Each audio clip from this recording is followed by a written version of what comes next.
딱 이걸 보자마자 들었던 아까 그 텍스트도 있었지만 십자군 전쟁이 가장 먼저 떠올랐거든요. 두 단어가 매치가 안 돼요. 십자군이면은 이제 그리스도를 따르는 사람들일 거 아니에요. 근데 그 뒤에 전쟁이 붙었어요. 그 폭력적이 될 수 있는 존재가 가장 폭력 앞에서 무능한 존재가 됐다는 거죠. 그러니까 이게 성경이 우리에게 보여주는 폭력에 대한 메시지라는 거죠.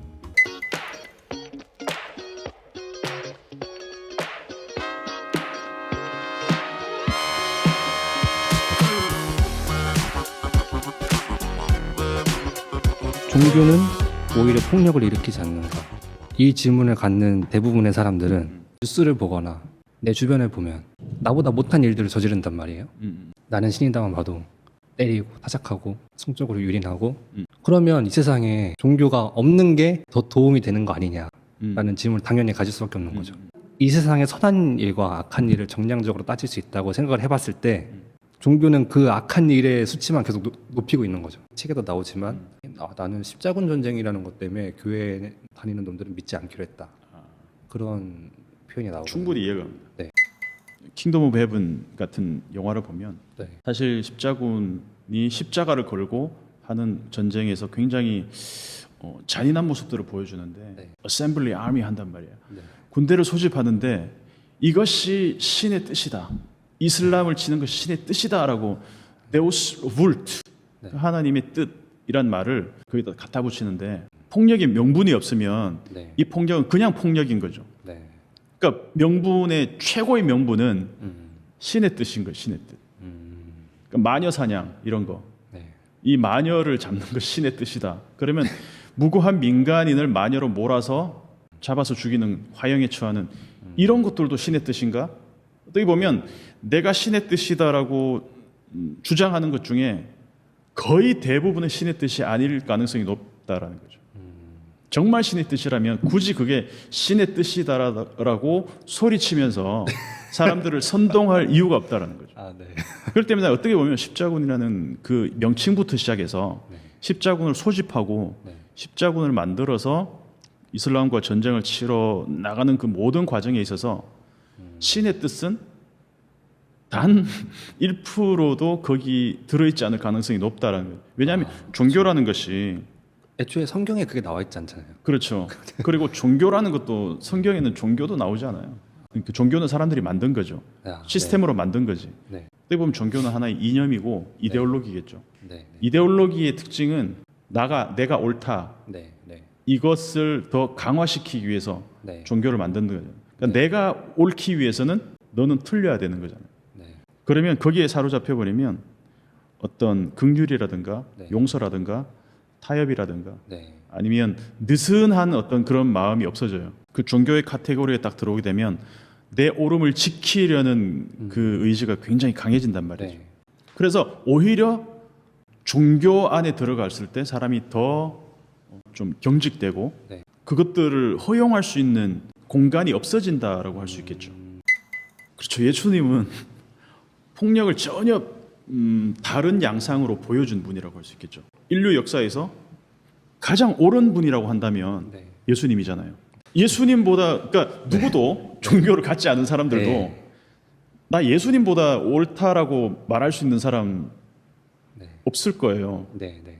기독교를 혐오하는 사람들조차도 네. 교회를 혐오하는 사람들도 네. 예수님만 보고 봤을 때는 저분은 완벽한 인간이라고 누구나 인정을 할 거란 말이죠. 네. 근데 그 예수님이 폭력의 가장 큰 피해자이면서 가장 폭력적인 존재가 될 수 있는 위치에 있었음에도 불구하고 네. 그 자신의 어떤 위력에 의한 뭐 성폭력 이런 거 있었잖아요, 많이. 네. 그 자기의 위치에 의한 어떤 그런 모든 것들이 다 폭력이잖아요. 네. 힘이 있는 자가 힘이 없는 자를 그 힘으로 짓누르고 네. 그 모든 그 과정들이 폭력이라고 한다면 네. 모든 그 자신의 힘을 동원해서 로마를 뒤집을 수도 있는 분이었잖아요. 네. 근데 가장 그 폭력적이 될 수 있는 존재가 네. 가장 폭력 앞에서 네. 무능한 존재가 됐다는 거죠. 네. 그러니까 이게 성경이 우리에게 보여주는 폭력에 대한 메시지라는 거죠. 그러니까 예수님이 폭력을 어떤 방식으로 다루었는가를 보면 네. 우리는 생각보다 쉽게 답을 얻을 수 있다는 거죠. 저는 몰랐어요. 히틀러가 종교인인지. 그냥 종교인이었다기보다는 정치인이었다기보다는 네. 히틀러 같은 경우는 어떤 그 독일 민족, 네. 게르만족 아리아인들의 어떤 우수성이라는 네. 어떤 그런 부분들을 좀 자극시켜서 네. 자기의 세계를 만드는 과정에서 어떻게 보면 종교를 이용했다라고 할 수 있겠죠. 아. 어떻게 보면 그 시대의 약간 제이미스 같은 아. 정명석 같은 그런 자기의 세계를 위해서 네. 자기의 세계를 만들기 위해서 성경을 자기 입맛대로 각색하고 네. 제이미스 정명석이 네. 성경을 자기 세계를 만들기 위해서 자기식으로 각색하고 그거를 세뇌시켰듯이 네. 히틀러도 자기의 어떤 그런 생각들과 자기의 어떤 그런 이데올로기들을 정당화시키는 과정에서 네. 왜냐하면 성경은 권위가 있으니까 아. 그래서 그걸 끌어와서 최대한 각색 작업을 한 거죠. 그 각색 작업에 괴벨스는 이제 선동 작업을 한 거고 그래서 수많은 독일 사람들이 거기에 고무가 되고 독일의 목사들은 어떻게 보면 떠밀리다시피 그런 선동의 동조자가 된 거죠. 어떻게 말하자면 그래서 종교라는 것 자체가 이데올로기 자체라는가 네. 선동이 약하잖아요. 네. 그러니까 누가 이렇게 불을 지피면 네. 우리가 어떤 옳다라는 어떤 그 이념이 딱 들어가게 되면 네. 우리와 다른 생각을 가진 사람들에 대해서 한번 재고해 볼 수 있는 저 사람들의 입장에서는 어떨까라고 생각해 볼 수 있는 그 탄력성이 현저하게 줄어들 수밖에 없어요. 그래서 또 조금 갑자기 떠오른 폭력의 사례가 있습니다. 음. 예수천국 불신족해서 그것도 일종의 그분들의 의도는 알겠으나 네. 그분들이 전하는 그 방식은 폭력적일 수도 있다라는 거죠. 어떻게 보면. 네.